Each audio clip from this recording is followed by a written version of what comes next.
I worked for the physics department at my university, and I always grew up building whatever I wanted to build. One day I thought, hey, it would be cool to make my own chocolate. And so I designed and built my own chocolate refiner and started making my own chocolate. My refiner went through a number of iterations, each time trying to perfect off of what I'd done before, trying to improve it. And after a while, it started creating really great chocolate. So then the challenge was, how good can I make it? And so then I set off a whole new direction and a whole new research project for me. And so, Amano is kind of the fruit of that effort. The things I love about the chocolate industry is there's no end to learning. You have to deal with the horticulture. You have to deal with the chemistry.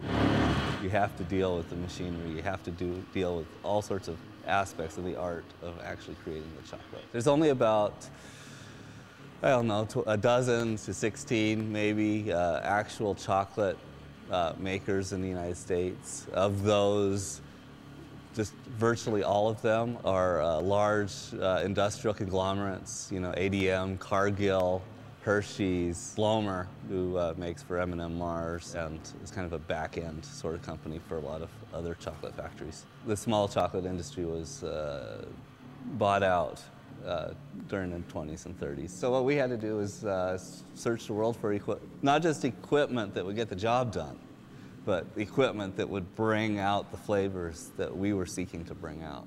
And then once the equipment was in, we had to refurbish it. And a lot of it's been heavily modified to bring out the sort of flavors that we wanted to bring out. Of course, it all starts on the plantation.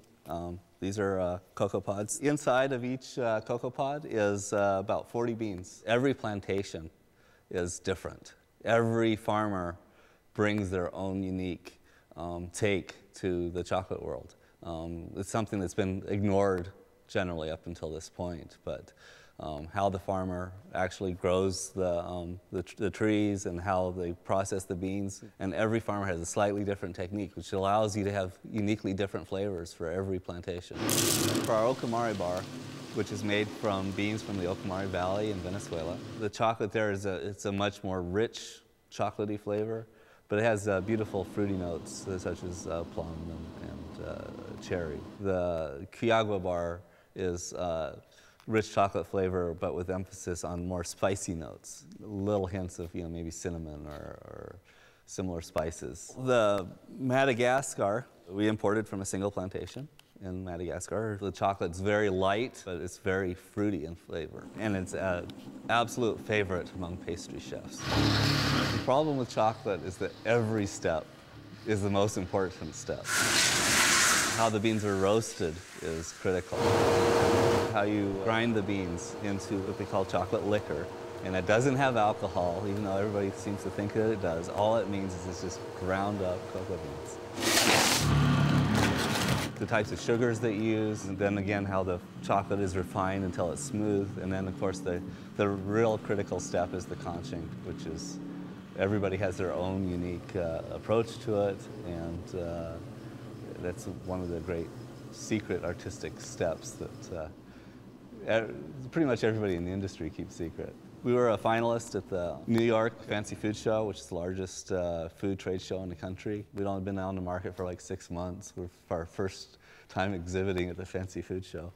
And then the next week we turned around and went off to the San Francisco Chocolate Show. We walked away with 3 awards there. Best Dark Chocolate, Best Dark Chocolate Bar, and then we tied for Most Gifted Chocolatier.